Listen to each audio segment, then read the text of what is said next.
meus irmãos, boa noite a todos.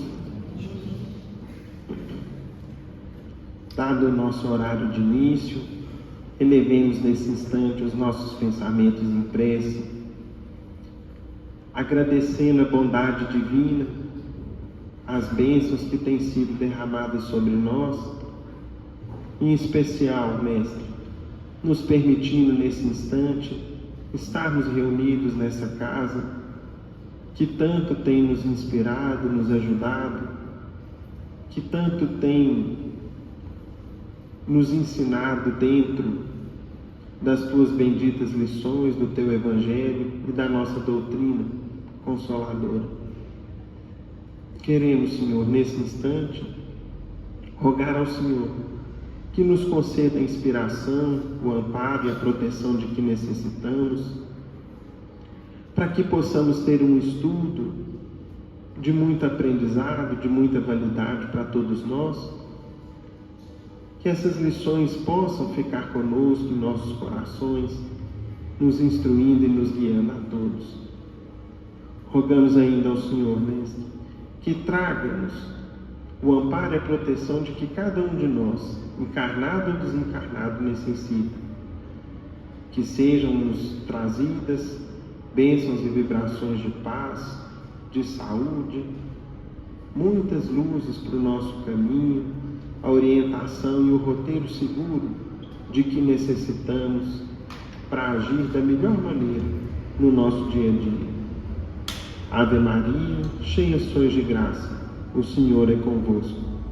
Bendita sois vós entre os anjos, bendito o fruto de vosso ventre, Jesus. Mãe Santíssima, roga a Deus por nós, pecadores, encarnados e desencarnados, hoje, agora e sempre, que assim seja. E com a nossa prece, em nome de Deus, nosso Pai, de Jesus, nosso Mestre amado, e de Paulo de Tarso, patrono de nossa casa, damos por iniciado o nosso estudo mediúnico da noite, na santa paz do Senhor, que assim seja. Bom, meus irmãos, hoje nós vamos estudar, está indicado para a gente, na nossa programação de estudos, o item de número 192 do Livro dos Médiuns, que está estudada por Emmanuel em uma das páginas do Seara dos Médiuns, intitulada Aptidão e Experiência. Só que o que acontece? Nós vamos precisar, tal como a gente costuma fazer, é muito interessante quando a gente pega esses estudos do Livro dos Médiuns, como que é a estrutura, vamos entender primeiro, relembrar a estrutura do Seara dos Médiuns. Emmanuel não segue a ordem dos mesmos temas na disposição que eles estão no Livro dos Médiuns. Emmanuel vai num tema lá na frente, volta cá atrás, alguns capítulos ele enfatiza mais, outros ele faz um breve comentário, e ele vai e volta no Livro dos Médiuns, certamente com uma finalidade educativa de ressaltar aquilo que talvez, certamente, tem um maior propósito educativo para a gente, ou aquilo que precisa ser ressaltado. No estudo de hoje, nós vamos observar o seguinte, eu pude verificar e os irmãos vão conferir comigo, esse tema está dentro do capítulo 16 do Livro dos Médiuns. Acontece que o título desse capítulo, meus irmãos, consta aqui dos médiuns especiais. E nós vamos observar que o codificador, o tema que está abordado aqui é uma continuidade dos dois capítulos anteriores. Então, quando a gente pega, por exemplo, o capítulo 14, que é um capítulo que a gente estuda com muita frequência, nós vamos verificar aqui que existe uma sequência, uma interligação muito forte entre o 14, o 15 e o 16. No 14, Kardec vai tratar da mediunidade de uma maneira geral. Ele vai abordar para a gente os principais tipos mediúnicos, sendo que uma das mediunidades ele vai passar rapidamente porque no capítulo seguinte ele vai comentar só sobre ela.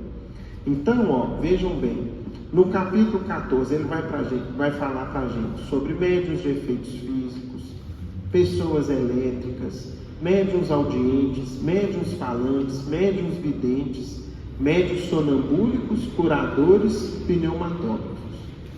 Aqui ele não falou sobre a psicografia ou médium escrevente. Por quê? No capítulo seguinte, no capítulo 15 do livro dos médiuns, vai vir um enfoque especial dado por Kardec exatamente para a mediunidade de psicografia. Quando é no capítulo 16, que é o que nós vamos estudar hoje, ele vai tratar sobre médiuns especiais, mas depois vai fazer como que um apanhado geral. Então vamos dar uma olhadinha nos capítulos anteriores para a gente chegar no nosso tema de estudo de hoje e a gente fazer um esforço aqui de compreender bem. Então vamos lá. No início do 14 tem um conceito que a gente sempre gosta de relembrar, que é o seguinte: todo aquele que sente, num grau qualquer, a influência dos espíritos é, por esse fato, médium. Essa faculdade é inerente ao homem, não constitui, portanto, um privilégio exclusivo. Por isso mesmo, raras são as pessoas que dela não possuem alguns rudimentos. Pode, pois, dizer-se que todos são, mais ou menos, médiuns. Então, qual que é a primeira... Kardec tem hora que ele é muito claro, ele expõe alguns fatos com muita clareza. Então, ele começa trazendo aqui para a gente um fato. Que fato que é? A mediunidade é um dom generalizado da criatura humana. Embora em intensidades diferentes, embora com manifestações diferentes, com percepções diferentes, uns com mais, outros com menos, o fato é, nenhum de nós está fechado a receber a influência dos espíritos à nossa volta e nem também de influenciá-los. Nós estamos em permanente intercâmbio de ideias, de sentimentos, de companhia, de sensações, e nós não estamos fechados ao mundo espiritual. Após essa apresentação, meus irmãos, ele começa a trazer para a gente os principais, as mediunidades que mais se destacam. Vai falar para a gente sobre os médiuns de efeitos físicos, que eram muito comuns no início da doutrina espírita, conforme a gente já viu em alguns estudos. Naquela época das mesas girantes, os fenômenos de efeitos físicos eram generalizados, aconteciam com muita frequência. Hoje em dia já é mais raro. Qual que é o propósito disso? O propósito era chamar a atenção para o mundo físico da presença dos espíritos à nossa volta. Uma vez passada a fase do anúncio, dispensou-se aquela quantidade de efeitos físicos que tinha no início, e aquilo ali ficou superado. Ele vai comentar aqui para a gente sobre médiuns audientes, são aqueles que escutam os espíritos. Médiuns falantes, normalmente hoje em dia são chamados de psicofônicos, são aqueles pelos quais os espíritos vêm e falam através deles, na chamada incorporação, que não é exatamente uma incorporação conforme a gente já estudou. Médiuns sonambúlicos, médiuns curadores e pneumatógrafos. Em seguida, no capítulo 15, o que o codificador vai fazer? Ele vai dar um foco todo especial à psicografia. Também, meus irmãos, tinha o seu porquê. Qual era a finalidade de se destacar e compreender tão bem a psicografia? Eram ali lançadas as bases da doutrina espírita. Quantos outros médiuns viriam, junto com Kardec, mas especialmente depois, e que precisariam ter uma orientação segura para então poderem o quê? Aprimorar-se, ter segurança num processo de comunicação com os espíritos. Então ele vai comentar bem a psicografia, dizendo, em linhas gerais, o seguinte, que a psicografia, e depois a gente vai observar que acontece a mesma coisa com a psicofonia, ela tem uma modalidade mecânica, que é na qual o espírito pega a mão, o braço do médium e escreve, sem que o médium não tenha a menor consciência do que ele está trazendo. Ele simplesmente não sabe o que é que está recebendo ali. O espírito está utilizando-se da mão, né, do braço dele, trazendo uma mensagem sem que ele conheça o conteúdo do que o espírito está ditando. Vai ter um outro oposto, que é a mediunidade intuitiva do psicógrafo, que é quando ele percebe tudo que o espírito está pensando, está escrevendo, e de certa forma, muito do que o espírito pensa passa pela mente dele, para ele então colocar no papel. E tem o mecanismo intermediário, chamado de semi-mecânico, quando o grau de consciência do médium em relação à mensagem é intermediário. Ele consegue perceber o teor, de alguma forma ele compreende o que o espírito está ditando, mas em grande parte o espírito está movimentando a mão dele e não é ele mesmo quem está escrevendo. Então a gente tem um oposto, tem outro e tem o mecanismo intermediário, tá? Seguindo, meus irmãos, ainda na mediunidade e psicografia, ele vai comentar conosco, aí ele vai trazer os detalhes em torno desse dom mediúnico, o que também se aplica na psicofonia. Nós, inclusive, a respeito do dom ser mais intuitivo, ser mais mecânico, nós já estudamos recentemente no livro Nos Domínios da Mediunidade, no que diz respeito à psicofonia. Vocês vão se lembrar lá que tem um capítulo da psicofonia sonambúlica, né, que é uma psicofonia com um maior afastamento do espírito do médium em relação à mensagem, e tem outra que é mais, onde o médium está mais presente, filtrando, acompanhando. Pois bem, vamos agora para o capítulo 16.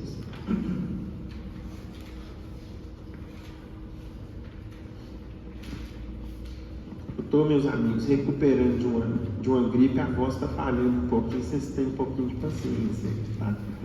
Já nós estamos bom que nem um coco, se Deus quiser. Quando a gente chega agora no capítulo 16, nós vamos ver o seguinte: ele é dividido em duas partes. Primeiro, aptidões especiais dos médiuns, e segundo, que é onde está o nosso item de hoje, que é quadro sinótico das diferentes espécies de médiuns. No primeiro ponto, Kardec vai trazer uma observação muito interessante, que é a seguinte: ele fez toda uma categorização, ou seja, toda uma divisão por tipos de mediunidade, algumas delas até incomuns ou pouco conhecidas, pouco faladas hoje em dia. Logo em seguida, Kardec vai dizer para a gente o seguinte: olha, embora essas classificações, nem tudo que consta na mediunidade é sujeito a enquadrar numa determinada categoria. Ou seja, existem nuances, existem detalhes do dom mediúnico que somente os espíritos vão poder perceber. E muitas vezes nós, enquanto encarnados, vamos ter dificuldade de perceber e classificar. Isso que nós vamos ver aqui, vejam só. Além das categorias de médiuns que acabamos de enumerar, a mediunidade apresenta uma variedade infinita de matizes, de detalhes, que constituem os chamados médiuns especiais, dotados de aptidões particulares, ainda não definidas, abstração feita das qualidades e conhecimentos do espírito que se manifesta. Ou seja, colocando de lado aquilo que o espírito traz e que é dele, o médium tem características não observáveis por nós, que somente os espíritos vão poder distinguir, perceber e se utilizar delas. Vamos lá. A natureza das comunicações guarda sempre relação com a natureza do espírito e traz o cunho da sua elevação ou da sua inferioridade, de seu saber ou de sua ignorância. Mas, em igualdade de merecimento do ponto de vista hierárquico, há nele, incontestavelmente, uma propensão para se ocupar de uma coisa preferentemente a outra. Ou seja, os espíritos às vezes vão se dedicar mais num determinado tema, num determinado assunto, conforme as experiências pessoais deles e conforme aquilo que eles querem transmitir para a gente. Se a gente pega a obra do Chico, por exemplo, nós vamos ver Augusto dos Anjos ditando pelo Chico preferentemente o quê? Poesias. Está lá no Parnaso de Aventura. Humberto de Campos, um gênero mais de conto, né? Que são as obras de Irmão X. Quando a gente pega Emmanuel, a gente tem obras de caráter, 5 romances mediúnicos, e temos obras de estudos evangélicos, de onde Emmanuel dedica 2, 3 páginas para comentar um versículo. Então a gente vê aí um pouco dos matizes, das características de cada espírito. Embora o teor ali seja toda a doutrina espírita e o Evangelho do Cristo, cada um às vezes se manifesta preferentemente por um mecanismo que lhe seja mais afim, com o qual ele tem mais familiaridade. Bom, então, primeiro essa consideração em relação aos espíritos. Porém, de par com a aptidão do espírito, há a do médium, que é, para o primeiro, instrumento mais ou menos cômodo, mais ou menos flexível, e no qual descobre ele qualidades particulares que não podemos apreciar. Ou seja, o espírito enxerga no médium características que nós não conseguimos distinguir. E a partir daquela observação, ele vê no médium um instrumento mais ou menos apto para a obra que ele queira fazer. Nós temos um exemplo muito interessante disso na literatura espírita. Já eu vou trazer aqui para a gente. Vamos ver agora, o Kardec vai explicar isso com mais profundidade. Vejam só. Façamos uma comparação. Um músico muito hábil tem ao seu alcance diversos violinos, que todos, para o vulgo, são bons instrumentos. Então vamos imaginar o seguinte: um violino, um instrumento musical. Quem não toca o violino, por exemplo, eu e talvez a maioria de nós vamos ver ali vários violinos e talvez a gente não vai conseguir fazer muita distinção. Você vai ver ali que o acordoamento está perfeito, ele está em perfeito estado, não está quebrado, etc. Mas a gente não consegue perceber muitas diferenças, né? Ou outras características. E continua Kardec. Todos para o vulgo são bons instrumentos, mas são muitos diferentes uns dos outros para o artista consumado, o qual descobre nele matizes de extrema delicadeza, que o levam a escolher uns e a rejeitar outros, matizes que ele percebe por intuição, visto que não os pode definir. Então, o que acontece? Quando a gente tem um músico muito habilidoso, um violinista muito habilidoso, ele vai saber distinguir. Em alguns ele vai ver, não, esse instrumento aqui, eu consigo uma nota nele, ou uma perfeição sonora muito maior do que em outro. Não é assim? No violino, em um piano, em um instrumento musical, para quem tem esse tipo de habilidade, né? Eles vão verificar ali situações que eles não conseguem às vezes definir com palavras. Olha, eu não sei te explicar, mas esse instrumento aqui é melhor. O mesmo se dá com relação aos médiuns.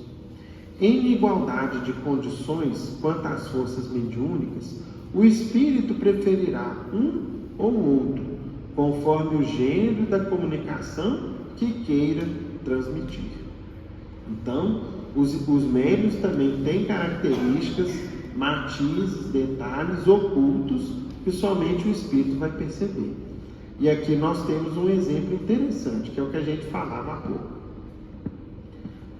Um dos livros, meus irmãos, que a gente tem aqui disponível no Solar, e que é um livro excelente, é da médium Ivone Pereira. Ele é intitulado Ressurreição e Vida. Quem aqui já leu em todo ou em parte? Vamos lá. Quem que é o autor espiritual desse livro? Leon Tolstói, que é um dos mais importantes escritores da língua russa, né, dos povos eslavos. Ele é autor de livro clássico da literatura, se eu não me engano, chamado Guerra e Paz, que é um clássico, né, da cultura deles e, de certa forma, da cultura mundial. Pois bem, o Leon Tolstói, certa feita, procurou Ivone Pereira. Ela é uma médium mineira, nascida em Lavras, aqui no sul de Minas. Não sei se na ocasião ela já morava no Rio, mas enfim. Quando ele procurou, ele falou: Ivone, eu preciso de sua ajuda. Aí ela falou: mas minha ajuda? Tem tantos médiuns bons aí, por que você me procura? Olha, eu preciso ditar um livro por você. Ainda diz para ela o seguinte: e eu vou precisar de me utilizar de alguns regionalismos russos. O que é isso? Eu vou precisar me referir a situações, características, palavras, situações do dia a dia daquele povo, e você vai me ajudar com isso. Aí ela virou para ela e falou: mas como que eu vou te ajudar com isso?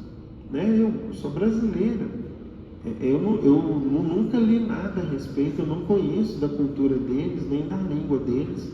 Aí Leon Tolstói diz para ela o seguinte: não, a questão é o seguinte, você já viveu lá, você já reencarnou lá algumas vezes, e eu tenho aí no seu subconsciente, né, na sua memória do seu espírito, o elemento que eu preciso para poder trazer essas obras. Então é exatamente isso que a gente está estudando. O espírito pode perceber no médium matizes, detalhes, características, aptidões ou mesmo empecilhos ocultos com os quais ele vai se utilizar ou com os quais ele vai ter dificuldade para trabalhar. E é o que aconteceu em relação a Ivone Pereira e Leon Tolstói. Tanto é que nesse livro ela vai trazer lá para a gente, pela psicografia, ditado por Leon Tolstói, uma história longa, mas interessantíssima, chamada, por exemplo, O Paralítico de Kiev. Muito interessante, muito legal. Você deve lembrar, né, Carlos? É uma história grande, mas que vai contar uma situação vivida no meio rural na Rússia. Retratando o inverno deles, que é um inverno rigorosíssimo, o dia a dia dos camponeses, os termos que eles usam lá, por exemplo, a casa do camponês lá é chamada de isbar, né? Então ele se utiliza desse termo, fala lá mujik e outros tantos termos que precisou trazer, extrair do que ela tinha de bagagem para poder oferecer. Pois bem, essa primeira parte, meus irmãos, portanto, vai dizer respeito a esses matizes, essas características que os médiuns têm e que nem sempre são observáveis por nós.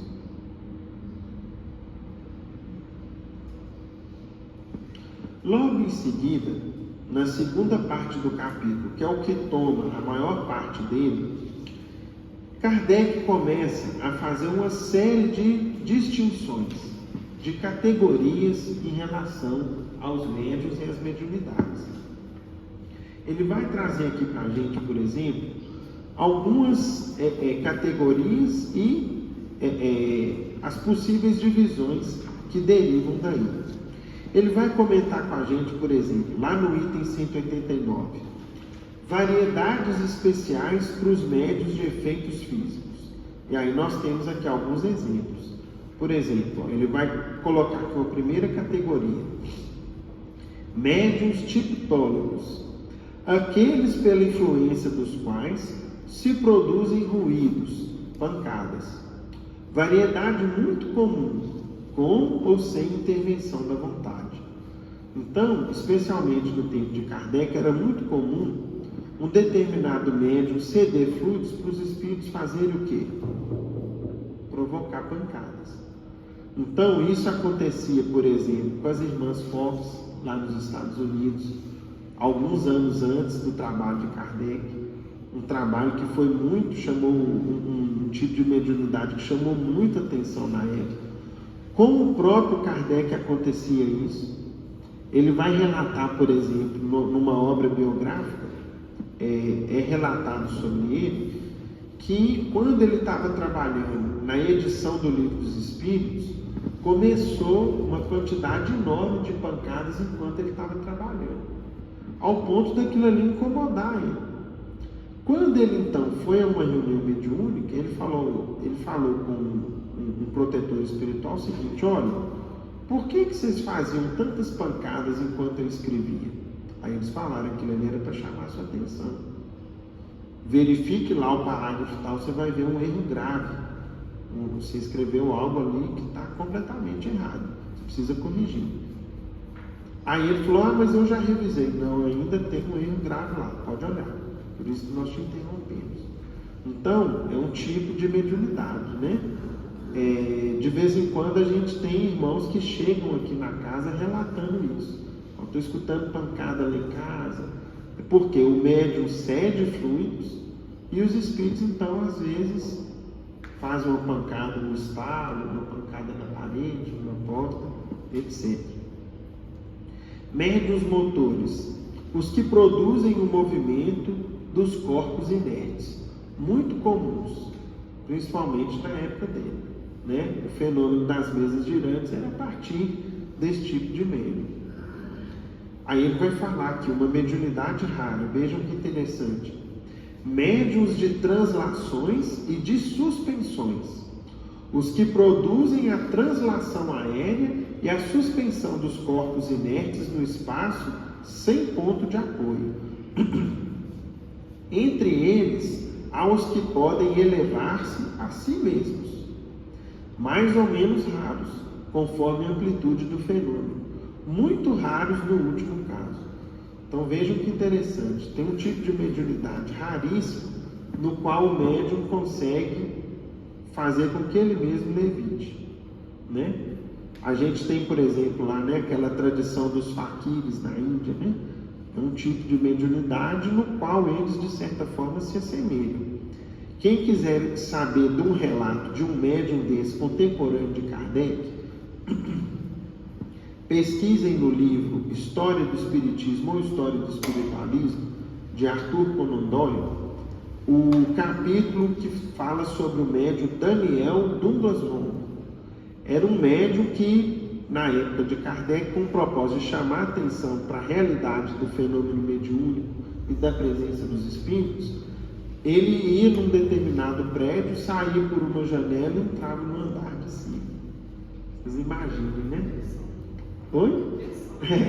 Voava. Repito, amigo, esse médium Daniel Douglas Home, ele tinha capacidade de levitar. Então ele ia num prédio, saía numa janela e entrava numa outra, fisicamente. E isso lá no século XIX.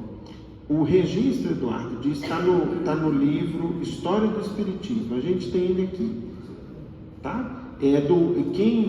A autoria desse livro é do Arthur Conan Doyle. É o escritor que criou o personagem ficcional do Sherlock Holmes. Ele tornou-se espírita depois. E essa obra dele é muito boa, que trata sobre a história do espiritismo. No tempo de Kardec, meus irmãos, esse tipo de situação era muito comum. Por quê? Para chamar a atenção das pessoas, tá?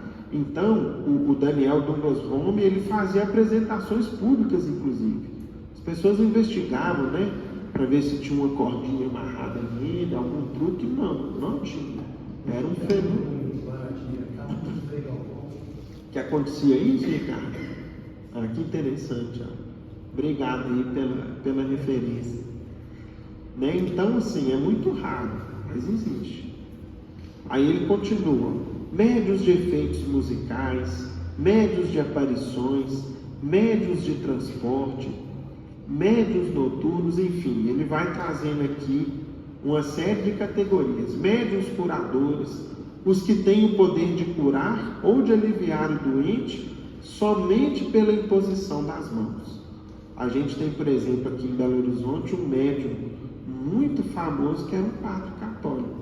Quem que é? Que tinha um poder de cura excepcional? Padre Eustáquio.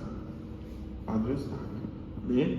Era um padre católico de origem holandesa, se eu não me engano, e que era muito querido, muito procurado aqui em Belo Horizonte, algumas décadas atrás, do século passado.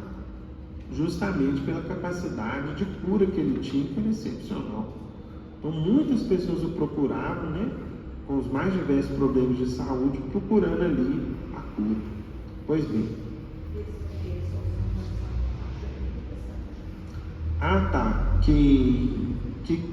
Que vem logo abaixo aqui.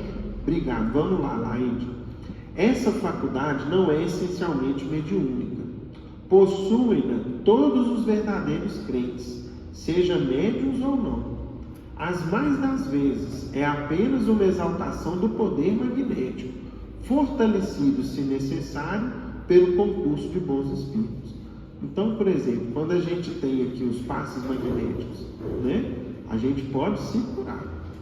Não desdenhemos dos passes, porque além do poder magnético que cada um de nós tem, esse poder magnético ele é aumentado pelos espíritos superiores.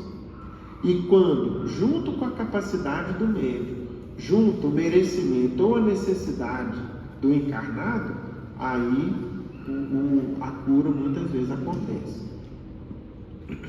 A respeito de cura, meus irmãos, vez ou outra a gente estuda aqui no solar.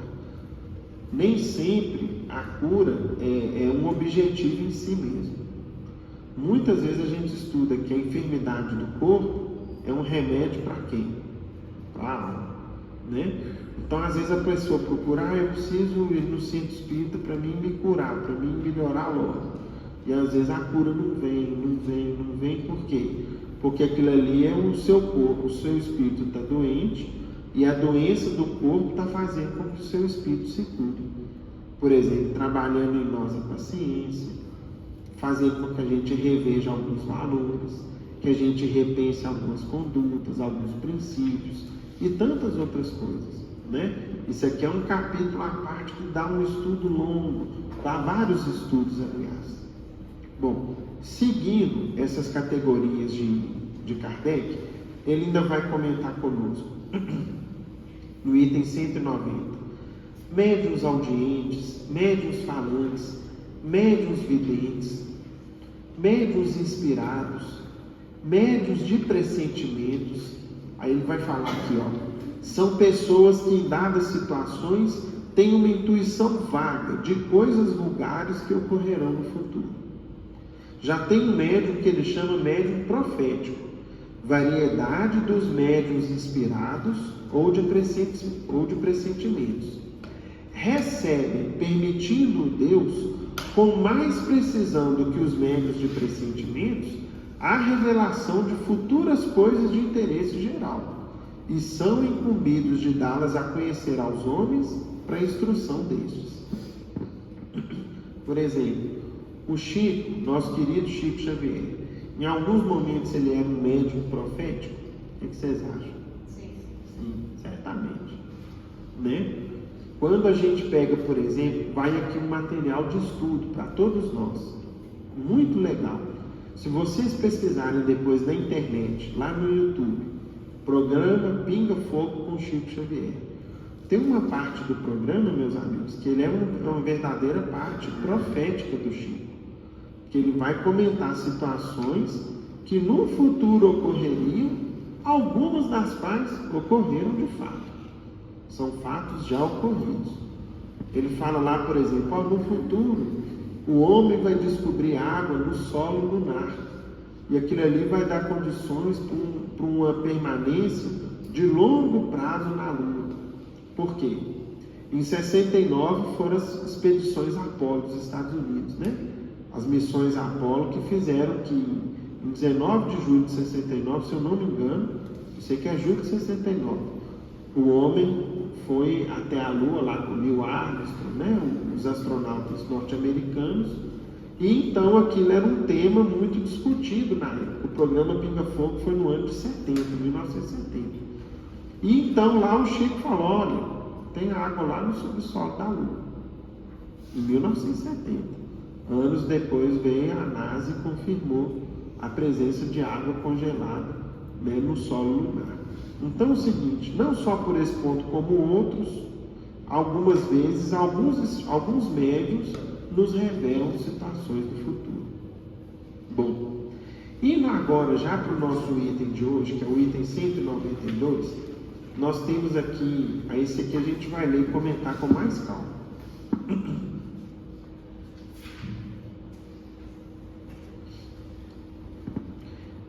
Aqui, as categorias trazidas por Kardec. Segundo o desenvolvimento da faculdade. Então é o seguinte, como que nós podemos categorizar os médiuns de acordo com o grau de desenvolvimento do dom mediúnico? Estágio inicial, intermediário, avançado, né? Júnior, trainee, sênior, né? Que hoje em dia usa aí nas empresas. Como que Kardec vai dar o nome para os médiuns de acordo com a etapa do desenvolvimento do dom mediúnico? É isso que nós vamos ver. Primeiro, médiuns novatos, aqueles cujas faculdades ainda não estão completamente desenvolvidas e que carecem de necessária experiência. Então, quando o médium está tendo as primeiras experiências dele com a mediunidade, ele é um médium novato.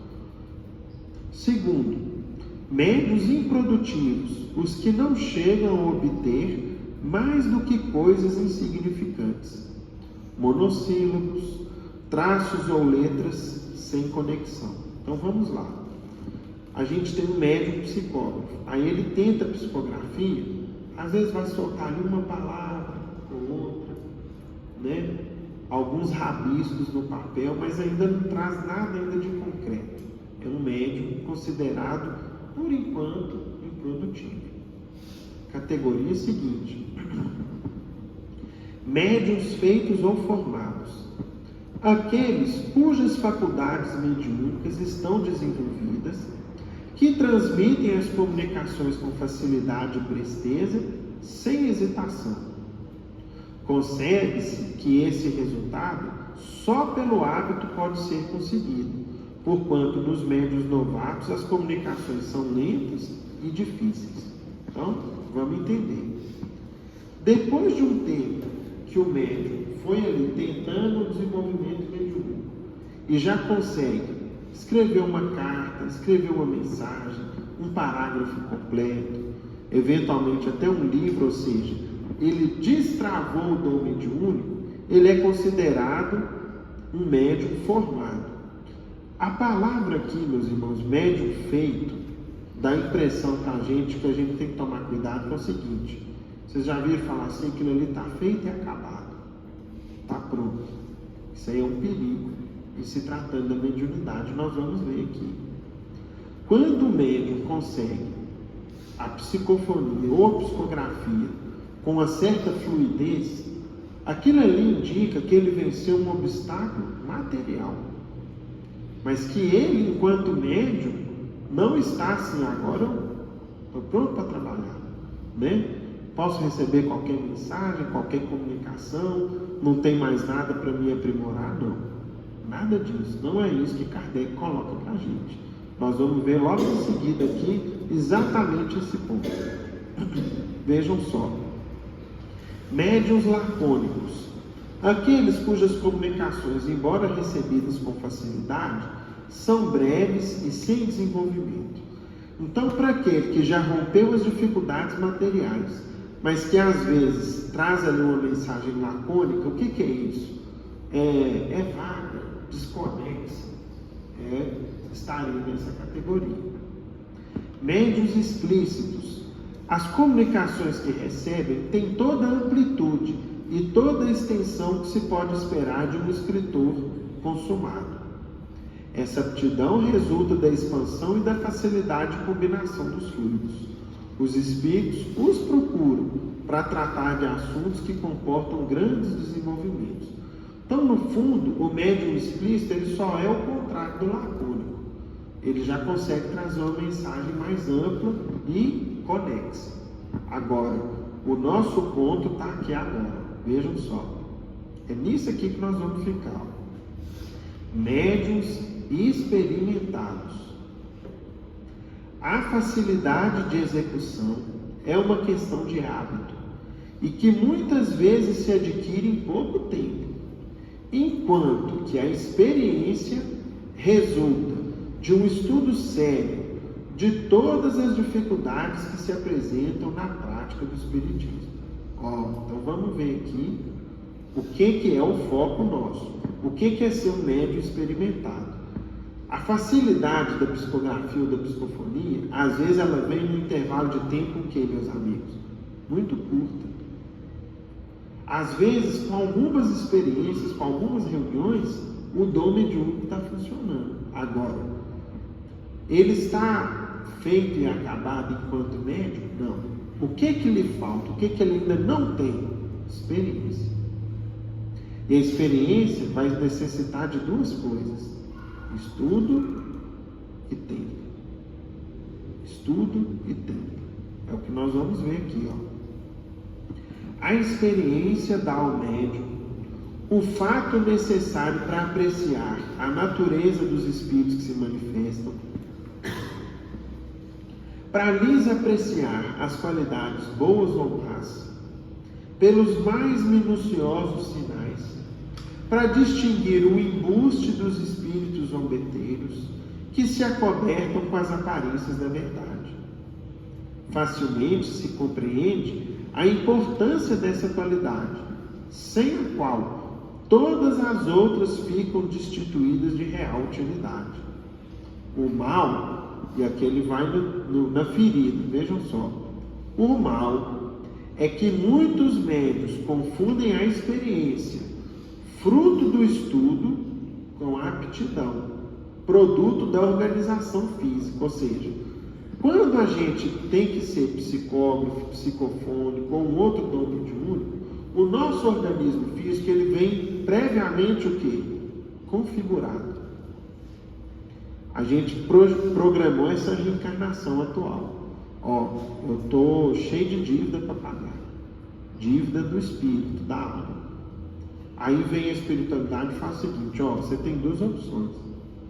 Ou você paga pela dor, colhendo todo o mal que você plantou, e aí vai ser pesado. Ou, meu amigo, você pode ir médium. E como médium, você vai dedicar 5, 8 horas da sua semana para ajudar os outros sem receber nada. É uma ajuda desinteressada, espontânea, voluntária, sem nenhuma evidência do mundo. Você não vai publicar, fazer, hoje em dia no nosso linguajar, Você não vai fazer selfie da reunião mediúnica, você não vai fazer uma live dentro do centro espírita. Você vai fazer isso da maneira mais anônima e apagada possível. Com qual finalidade? Pelo amor você liquida as suas dívidas de dor que você tem no passado. Agora é o seguinte: para tanto, numa certa altura de sua vida, o dom mediúnico vai eclodir. E você já está previamente configurado com ele. Agora, entre ter o dom mediúnico e ter experiência para poder lidar com o dom mediúnico, é a grande diferença. É o ponto que Kardec chama atenção. E voltando aqui, o mal é que muitos médiuns confundem a experiência, fruto do estudo, com a aptidão, produto da organização física. Julgam-se mestres porque escrevem com facilidade. Repelem todos os conselhos e se tornam presas de espíritos mentirosos e hipócritas, que os captam, lisonjeando-lhes o orgulho. Então, pelo simples fato de escrever com facilidade, ele acha o seguinte: não, eu estou pronto para trabalhar. E aí despreza a experiência, despreza o estudo, e muitas vezes vai ser um alvo fácil de quem? Dos espíritos enganadores, que vão virar para ele e vão falar o seguinte: não, você é um missionário, Para que você vai estudar?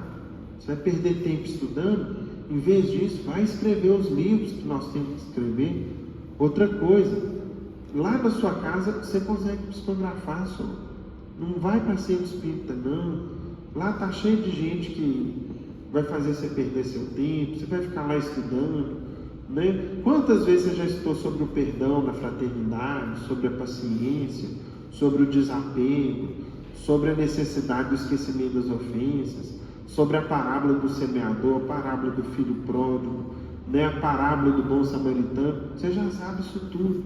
Mexe com isso não. Vai só psicografar.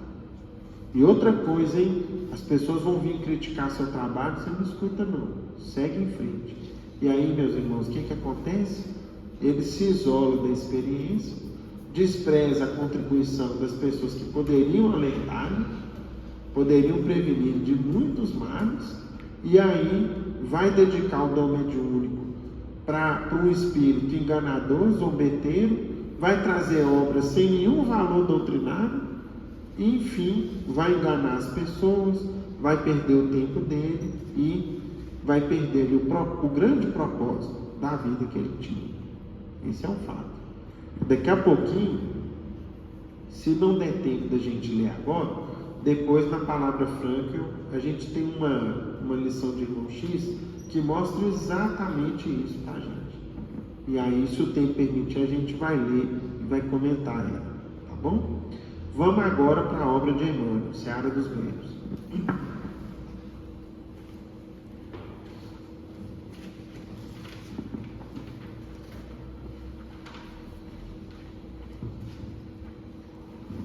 Emmanuel vai comentar esse assunto numa página muito breve, muito sucinta.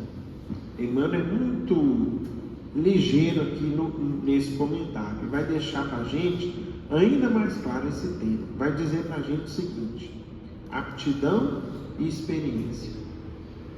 Queres ouvir os desencarnados de maneira correta.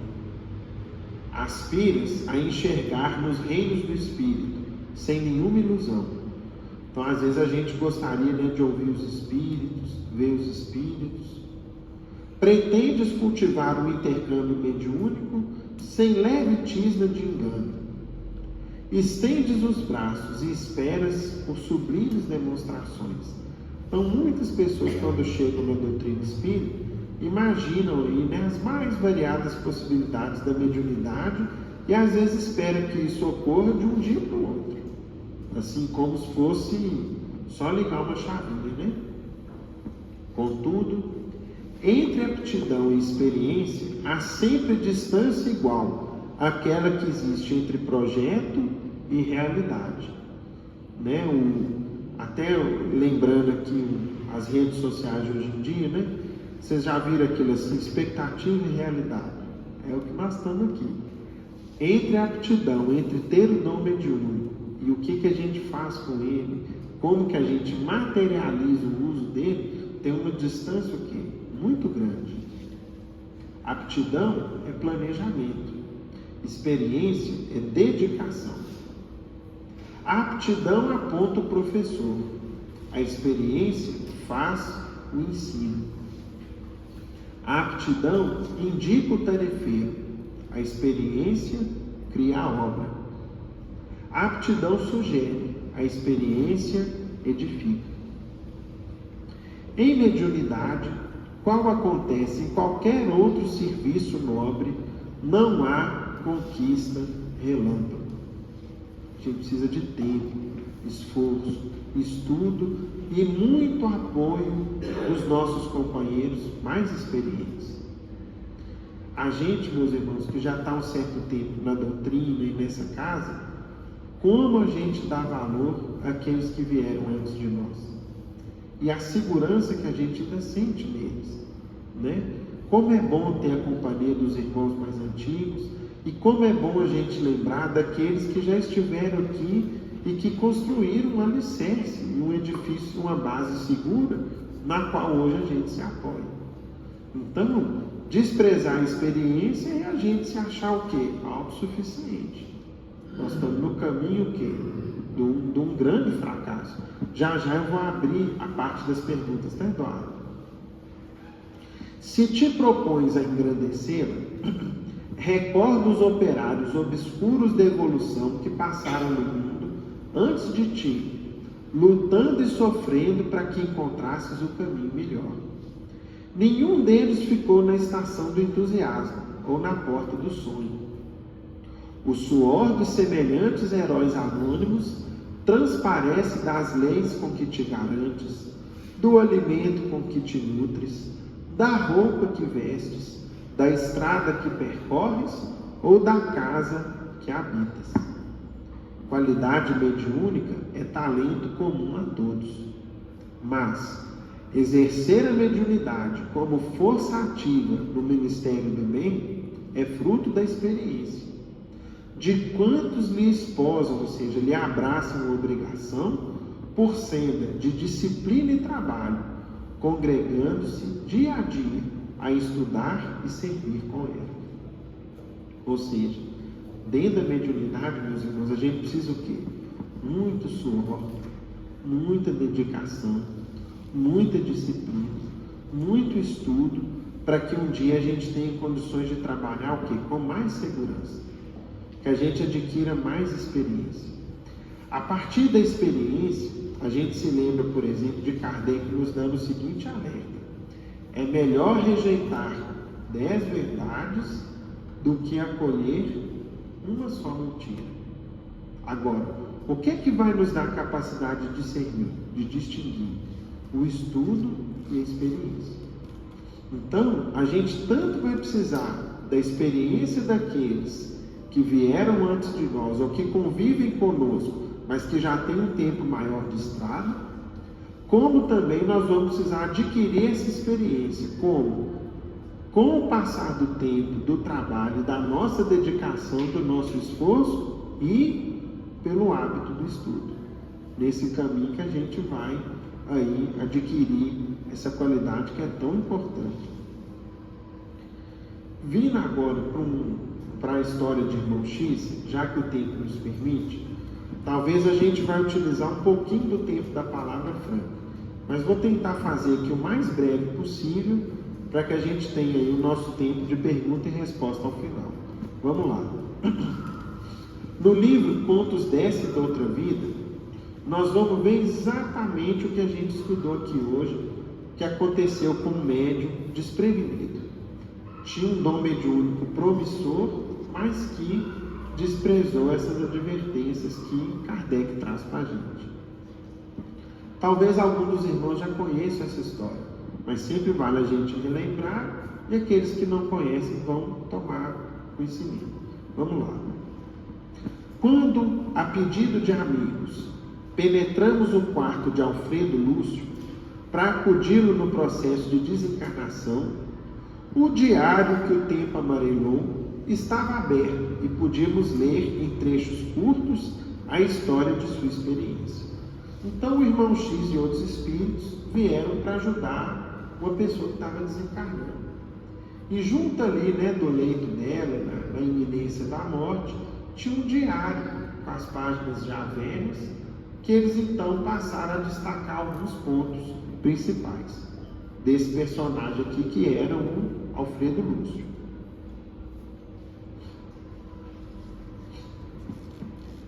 22 de outubro. Nessa noite inesquecível de 22 de outubro de 1923, faço minha profissão de fé. Acompanhei reunião íntima no Centro Espírita Vicente de Paulo, na rua Tavares Guerra, 74, aqui no Rio, e pude ouvir a palavra de minha mãe, que eu supunha morta. Ela mesma falava-me pelo médium, como se estivéssemos em nossa casa do Meyer. Chorei muito, estou transformado, sou agora espírita. Peço a Deus me abençoe os votos solenes de trabalhar pela grande causa. Então, a partir de uma mensagem da mãe dele, ele não teve dúvida, era a mais pura verdade, E ele então tornou-se espírita. 23 de outubro, um dia depois, tentei a mediunidade escrevente e consegui. Maravilhoso! A ideia me escorria da cabeça com a mesma rapidez que a frase escrita me saía da mão. Recebi confortadora mensagem assinada por Dona Amélia Hartley Antunes Maciel, a baronesa de Três Selos, que foi companheira de infância da minha mãe. Aconselhou-me a aperfeiçoar a mediunidade a fim de cooperar na evangelização do povo. Sim, sim, obedecerei. Vocês viram aqui, meus irmãos? Um dia depois, falou que tornou-se espírita. Um dia depois, tentou a psicografia. O que aconteceu? Conseguiu. Já começou a psicografar a primeira mensagem. E era uma mensagem autêntica, do espírito que se identificou ali como amiga da mãe dele. Então vejam que é exatamente o que a gente viu. Às vezes, os empecilhos para o desenvolvimento mediúnico, para vencer a barreira material, eles caem o quê? Muito rápido. Agora, e adquirir experiência? Aí é outra história, né? Vamos lá. E o que ela falou com ele? Meu filho, aperfeiçoa. 24 de outubro. Procurei o confrade, o senhor Augusto Ramos, da diretoria do Vicente de Paulo, na Ponta do Caju, e falei-lhe de meus planos. Encorajou-me. Foi para mim valioso entendimento espiritual. Quero servir. 25 de outubro, ou seja, um dia depois do outro, né? Ele estava ali muito entusiasmado, né? Congreguei vários irmãos no centro, em animada conversa sobre os desastres morais. A imprensa está repleta de casos tristes, suicídios, homicídios. Comentamos a necessidade da mediunidade. É muito sofrimento nascido da ignorância. Deus da bondade infinita, darei minha vida pelo esclarecimento dos meus irmãos em humanidade. 26 de outubro, mais um dia depois. Avistei-me hoje com o senhor Leopoldo Cirne e sua estimada esposa na residência deles. Foram amigos de Dona Amélia. Oramos. A baronesa comunicou-se, convidando-me ao cumprimento do dever. Convidou-me a estudos sérios. O senhor Cirne falou-me bondoso quanto à necessidade do discernimento. Nós estamos vendo aqui, né? Leopoldo Cirne, meus amigos, chegou a ser presidente da Federação Espírita Brasileira. Ou seja, era uma pessoa que tinha experiência, né? Falou com ele, amigo, vai estudar, viu?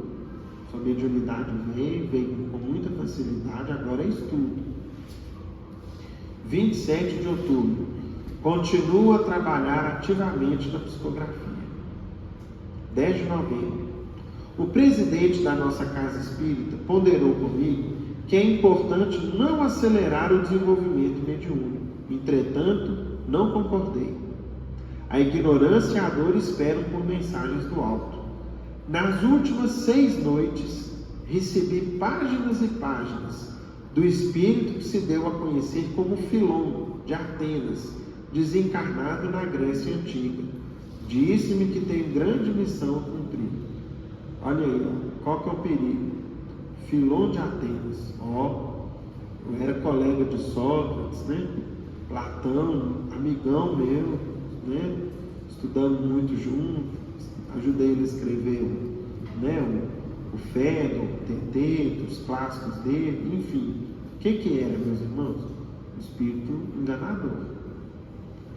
Ele não tinha experiência para distinguir, e nem estudo. Resultado, iludiu-se. Começou ali a escrever toda noite um livro que seria do Filon de Atenas. E o que o Filon fez para poder engalobar ele ali, né? Lisonjeou o quê? O orgulho e a vaidade dele. Você é um missionário, Alfredo, né? Você veio nesse mundo aqui para implantar uma nova era, meu amigo, né? O Chico já foi, agora tem você, enfim, devia lisonjear de tudo quanto é maneira possível. 2 de dezembro. É tanta gente me falando sobre estudo que deixei de frequentar o centro. Olha lá, parou de ir na fraternidade. Preciso trabalhar. Filon está escrevendo 4 horas por dia, através de mim. Está preparando 2 livros. Sim, ele tem razão. O mundo espera ansioso a evidência do plano espiritual. 1º de janeiro, entrei o ano novo psicografando. 29 de janeiro. Apresentei ao senhor Leopoldo Cirne os frutos do meu trabalho. 2 livros assinados pelo Espírito Filon. Um romance e um manual de meditações evangélicas. O senhor Cirne pediu-me para procurá-lo na semana seguinte. 5 de fevereiro. Grande decepção. O senhor Leopoldo Cirne falou-me abertamente. Admite que eu esteja ludibriado. Reconhece minhas qualidades mediúnicas, mas pede que eu estude, afirmando que os livros de Filon são fracos. acha que é cedo para eu pensar em publicação de livros, que devo amadurecer em conhecimento e experiência para colaborar seriamente com os bons espíritos. Despedi-me desapontado. 6 de fevereiro. Procurei o Dr. Guilom Ribeiro, da Federação Espírita Brasileira, que me recebeu cortês em sua própria casa. Entreguei-lhe os meus originais mediúnicos pedindo opinião. Guilom Ribeiro, meus irmãos, vocês já devem ter visto, é o tradutor dos originais do francês de Kardec para a língua portuguesa. As edições da FEB que a gente mais se utiliza tem a tradução de Guilom Ribeiro. Se a gente pegar aqui, por exemplo, o Livro dos Médiuns da FEB, nós vamos olhar aqui, ó, tá lá, tradução de Guilom Ribeiro da 49ª edição francesa. Então ele foi lá, né? Deixa eu ver o que Guilom Ribeiro vai falar sobre os meus livros. 20 de fevereiro. Voltei ao Dr. Guilom. Devolveu-me as mensagens referindo-se paternalmente ao perigo das mistificações e à necessidade de critério na apresentação de qualquer assunto espírita. Declarou que tenho promissora mediunidade, embora ainda muito verde, e asseverou que devo preparar-me à frente do futuro. Um rapaz que se achava junto dele falou em obsessão. Informou que o médium pode ser atacado sem perceber pela influência de espíritos inferiores, assim como uma planta suscetível de ser assaltada por pragas silenciosas. Compreendi claramente que o moço me considerava obsidiado. Que ofensa! Saí revoltado. Começo a desiludir. 4 de abril. Estou desolado. Ouvi hoje o senhor Inácio Bittencourt pela 4ª vez numa semana. Era outro membro da Federação Espírita Brasileira, lá no Rio. Já tem 4 livros novos de Filon, mas o senhor Bittencourt, que os leu, está do contra. Recomendou-me estudar. Deu-me conselhos. Parece que aquele homenzinho quer entrar em minha vida. Falou-me em reforma íntima, como se eu fosse um criminoso em regeneração. 6 de abril. Conversei com Dona Ritinha e ela também falou-me na necessidade do estudo. 8 de abril. Não aguento mais. Qualquer espírita que me encontre, em vez de me ajudar, só me fala em estudo e discernimento. Em discernimento e estudo. Serei alguma criança? Chega de tanta ponderação. Se mediunidade é serviço em que devamos atender às exigências de todos, não nasci para ser cachorro de ninguém. Todos os espíritas se julgam com direito de me divertir e reprovar. Sou um homem sensível, não quero mais. Via-se então que o seu diário foi abandonado por muitos anos. Entretanto, logo em seguida aos apontamentos, estava escrito em tinta fresca: 6 de setembro de 1959. Ou seja, as primeiras notas dele foram de 23, né? Ou seja, 36 anos depois. Amado Jesus, quero abraçar agora a luz da mediunidade que abandonei há mais de 30 anos. Quero cumprir minha tarefa, Senhor. Perdoa-me o tempo perdido. Me dê algum tempo a mais. Preciso de tempo, mestre. Me socorra. Levanta-me as forças. Prometo servir a verdade durante o resto da minha vida. Mas o corpo físico de Alfredo Lúcio não conseguiu esperar pela concessão, pois, acabada a nossa rápida leitura, mal tivemos tempo para ajudá-lo a sair do corpo, cujos olhos se fecharam pesadamente para o sono da morte. Não deu tempo, né? Perdeu a oportunidade de trabalho que ele tinha. Bom, meus amigos, acabei aqui utilizando de 5 minutos, né, do tempo de vocês. Vou interromper a gravação e logo em seguida a gente vai abrir aí para as perguntas, para as participações. Inclusive nós vamos começar pelo Eduardo. Obrigado. Tá? Só um instante.